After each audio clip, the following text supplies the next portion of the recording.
কোনো মুসলমান যদি আশুরার রোজা 10 তারিখে রেখেছেন, 9 তারিখে রাখতে পারেননি, নিয়ত করেছেন 11 তারিখে রাখবেন, তো 11 তারিখে তিনি আবার রাখতে পারলেন না, শুধু 10 তারিখেই রাখলেন, এর জন্য তিনি কি সওয়াবের অংশ কমে যাবে নাকি গুনাহগার হবার সম্ভাবনা আছে? ইসলাম তো আপনাকে কোনো কিছুই চাপিয়ে দেয়নি।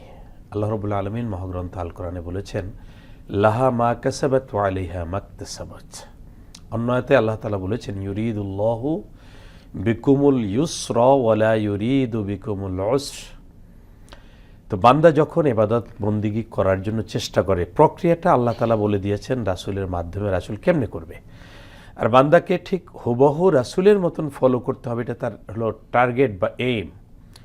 কিন্তু কোনো ক্রমে যদি তার চান্সটা সে মিস করে, অথবা সেখান থেকে সে ডিসপ্লেস হয়ে যায়, অথবা তার স্মরণে থাকে না, কোনো ওজোরে সে সামনে দাঁড়িয়ে যায়, আল্লাহ তাআলা তো এ ব্যাপারে বলেন নাই যে তুমি চেষ্টা করে যাও, চেষ্টা করলে তোমাকে দেওয়া হবে, যদি তুমি চেষ্টা করে না তুমি করতে পারো না, কিন্তু সেখানে আল্লাহ দিবেন। সেই জন্য আমরা বিশেষ করে 9 তারিখে এবং 10 তারিখে রোজা রাখার টার্গেট থাকবে।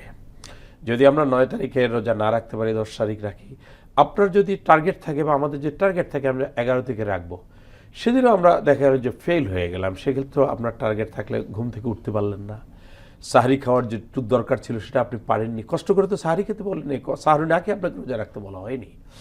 এখন এই সব কিছু মিলিয়ে যদি কেউ এখানে সে তার টার্গেট পুরো করতে পারে না, কিন্তু তার মানসিক অবস্থা, ফামান শারাহাল্লাহু সাদরাহু লিল ইসলাম ফাহুয়া আলা নূরুম মির রাব্বিহ, কোনো বান্দা যদি তার হৃদয়টাকে ইসলামের মাঝে চমৎকার করে সাজিয়ে রাখে, সেক্ষেত্রে যদি সে কোনো ক্ষেত্রে নিজের দুর্বলতা নয় বরং কোনো প্রকার কোনো কারণে সে যদি সেটা করতে না পারে, এই জন্য আল্লাহ তাকে ঠেকিয়ে দেবেন। এটাই হলো ইসলামের চূড়ান্ত ফয়সালা। আল্লাহ সুবহানাহু ওয়া তাআলা এই জন্যই তিনি বলেছেন, বান্দাকে আমি অনেক বেশি দেই। আর ওহুয়া শাহরুল্লাহিল মুহাররম ওহুয়া শাহরুন আযীম, এটাকে শাহরু মুবারাকা, এই সমস্ত মাসের মধ্যে যে চমৎকার একটি মাস, তার চেয়ে বড় উল্লেখযোগ্য হলো শাহরুল্লাহ, এটা আল্লাহ তাআলার কাছে সেই জন্য আল্লাহ সুবহানাহু ওয়া তাআলা তার বান্দাদেরকে তার প্রচেষ্টা জাযা দিবেন না। আল্লাহ এটা বলেন, তিনি বলেছেন যে তোমাদের জন্য হাল জাযাউল ইহসানি ইল্লাল ইহসান।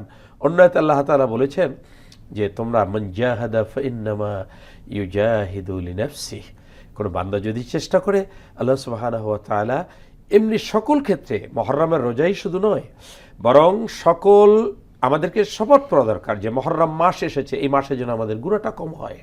জি মুহতারাম, আমাদের উচিত হচ্ছে চেষ্টা করে যাওয়া, না হলেও আল্লাহ তাআলা চাইলে সওয়াব দিয়ে দিতে পারেন, যেহেতু অন্তরের নিয়তের একটা বিষয় থাকে।